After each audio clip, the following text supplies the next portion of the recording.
Assalamualaikum warahmatullahi wabarakatuh. Perkenalkan, nama saya Gilang Fadli Ahmad dengan NIM 051001001003. Pada kesempatan kali ini, saya ingin mempresentasikan tentang kerja praktik online saya yang membahas tentang metode sosok bahu dengan judul Metode Pelaksanaan Pemutaran Pierhead dengan metode sosok bahu pada proyek pembangunan jalan tol Cimanggis Cibitung versi kedua.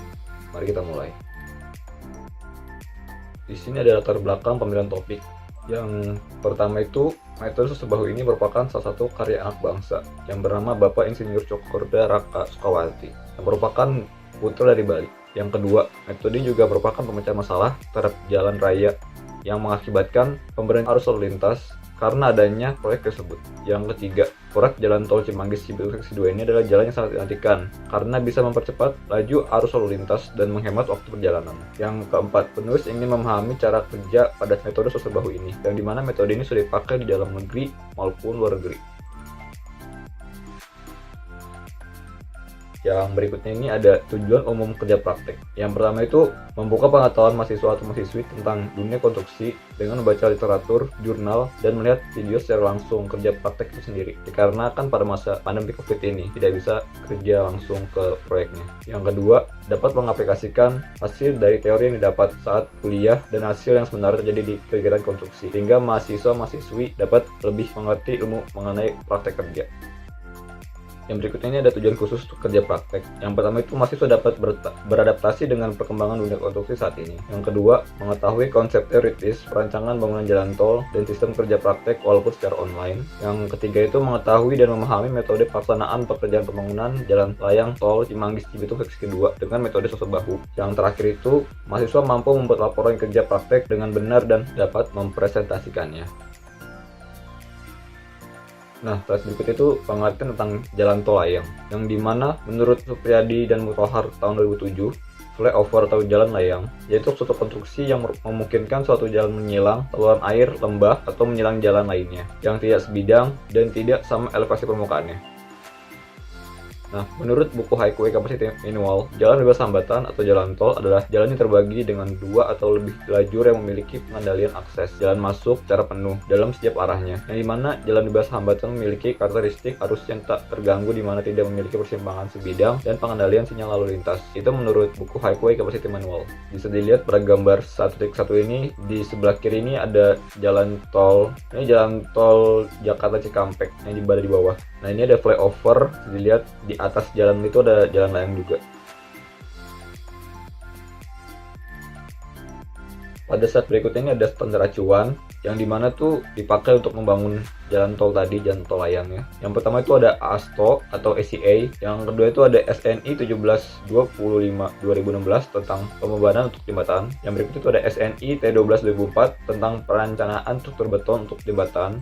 Yang ketiga itu ada SNI T2005 tentang perencanaan struktur baja untuk jembatan. Yang berikutnya itu ada SNI 2833/2016 tentang pedoman perencanaan gempa untuk jembatan.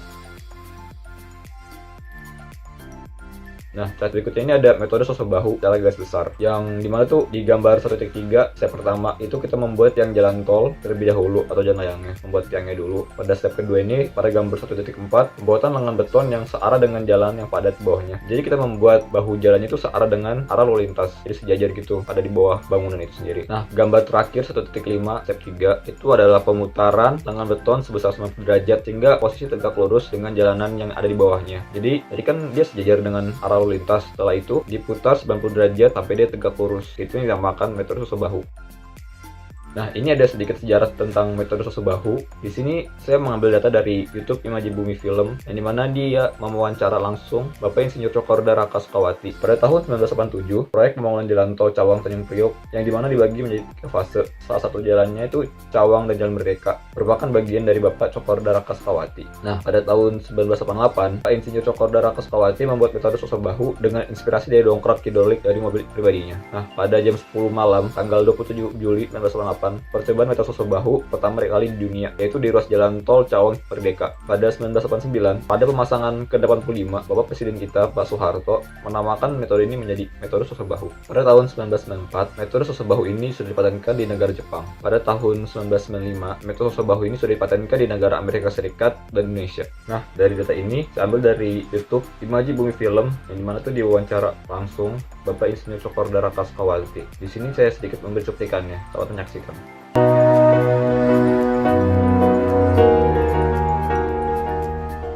Bismillahirrahmanirrahim. Saudara-saudara, dengan mengucap syukur kehadirat Tuhan Yang Maha Esa, ada atas pesan dari Pak Harto, saya minta proyek ini satu bisa selesai pada waktunya. Sekarang akan dimulai pemutaran dari 70 menuju ke 78. 71 kan gitu, kedengaran nggak bisa diputar. 78 persis mah. 78, wah teriak orang, putar gitu. Berputar dia.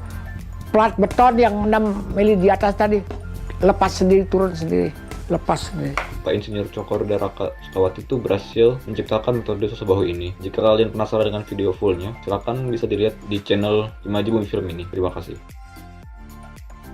Nah, pada slide berikut ini adalah bangunan yang menggunakan metode sosok bahu tadi. Dan dimana tuh metode sosok bahu ini telah diterapkan seperti di proyek pembangunan. Kalau di dalam negeri itu ada jalan tol layang Jakarta Cikampek Elevated 2 atau yang dikenal dengan JAPEK. Di situ ada jalan layang.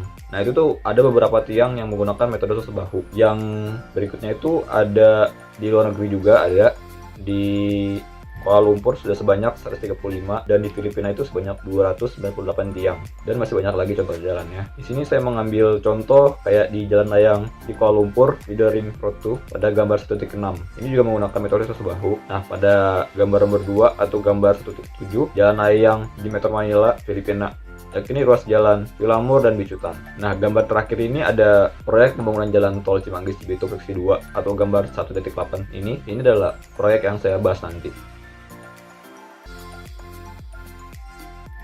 Nah, pada saat berikut ini adalah proyek jalan tol Cimanggis Cibitung. Bisa dilihat di sini tuh dari arah Jatikarya di sini sampai arah kawasan industri 100. Itu merupakan proyek jalan tol Cimanggis itu kedua. Di sini juga ada data teknisnya, yang dimana tuh fungsi bangunan merupakan jalan tol dari arah Cimanggis Cibitung. Ruas jalan itu kurang lebih 26,47 km. Pembagi seksi itu tadi ada seksi pertama yaitu ruas jalan Cimanggis sampai Jatikarya kurang lebih 3,17 km. Yang seksi kedua itu ada ruas jalan di Jatikarya menuju Cibitung, yang dimana tuh kurang lebih 23,3 km. Nah, jumlah lebar jalur itu ada 2x3 lanes, lebar lajur itu ada 3,6 meter, lebar bahu luar itu ada 3 meter, lebar bahu dalam itu ada 1,5 meter. Tipe pekasan di sini pakai rigid pavement. Nah, ini juga ada data umum proyek. Nama proyek Tol Cimanggis Cibitung seksi 2. Alamat proyek itu di daerah Depok, Bogor, dan Bekasi, karena mencakup daerah itu sendiri. Letak geografis pada proyek Tol Cimanggis Cibitung seksi 2 yang berbatasan dengan di sebelah utara bagian atas itu ada daerah Cibitung, di bagian timur atau sebelah kanan itu daerah Setu, di sebelah selatan itu ada Cilengsi. Nah, di sebelah barat atau sebelah kiri itu ada daerah Bantar Gebang. Nah, ini saya ambil dari Google Maps dari satelit. Bisa kita lihat di sini ada garis line gitu. Ini sudah terlihat beberapa proyek yang sudah dibangun dari arah sini menuju ke arah sini. Ini bisa dilihat garisnya itu sudah terlihat proyeknya sudah sekitar 80% pembangunan. Bisa dilihat dari sini ke sini. Ini lajurnya nih kurang lebih seperti ini. Saya juga punya video dari channel Waskitanya langsung, yang dimana itu kita bisa melihat secara langsung lajur tol Cimanggis Cibitung seksi kedua. Mari kita saksikan.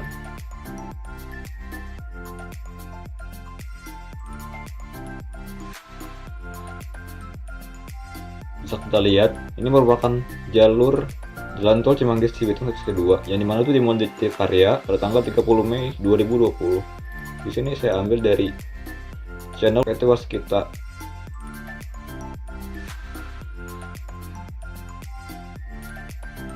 Bisa kita lihat di sini ada P18, P19, P20, 21, 22, 23, 24, 25, 26, 27, 28, 29, 30, 32. Nah, ada beberapa pier yang menggunakan metode bahu.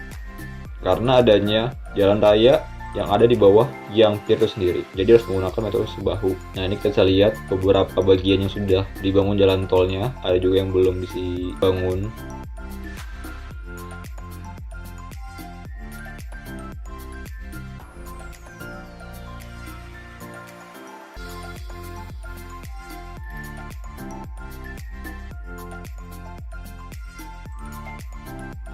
Cukup sampai sini.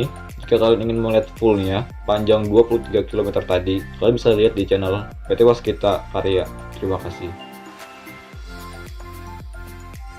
Nah, pada step berikut ini ada proyek pembangunan jalan tol Cimanggis Cibitung series kedua. Di sini tuh pada gambar 1.11 saya ambil dari PT-nya langsung yang punya proyek, yaitu PT Cimanggis Cibitung series kedua. Dan dimana itu dibagi dua tadi kan. Dari seksi pertama itu ada dari Cimanggis menuju exit Jatikarya. Nah, dari Jatikarya ini sampai ke Cibitung itu series kedua, yang sekitar itu 23,3 km. Nah, yang tadi kalian lihat, di sini saya membahas ada pier nomor 29. Nah, kalau kalian tadi lihat di video tadi, ada pier nomor 29. Nah, sini tuh saya mengambil contoh pada pier nomor 29 dalam proyek pembangunan jalan tol Cimanggis Cibitung seksi 2 yang menggunakan metode sebahu ini. Di sini datanya saya ambil dari itu tadi, bisa dilihat di pier 29. Nah, yang di belah kanan bawah ini atau gambar 1.13 ini merupakan pier nomor 29 yang dimana tuh didokumentasikan oleh PT Waskita langsung. Saya beri sedikit cuplikan dari PT Waskitanya.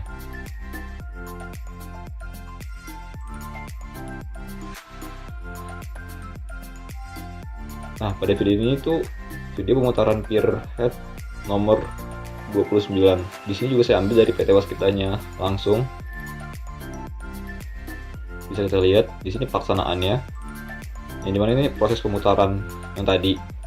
Di sini sudah membentuk bahu jalan yang sejajar dengan jalan lalu lintasnya.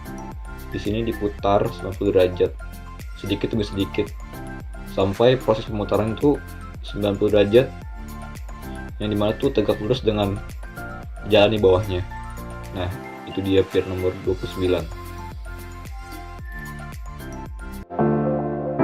Sekian, terima kasih. Selesai dari saya. Wassalamualaikum warahmatullahi wabarakatuh.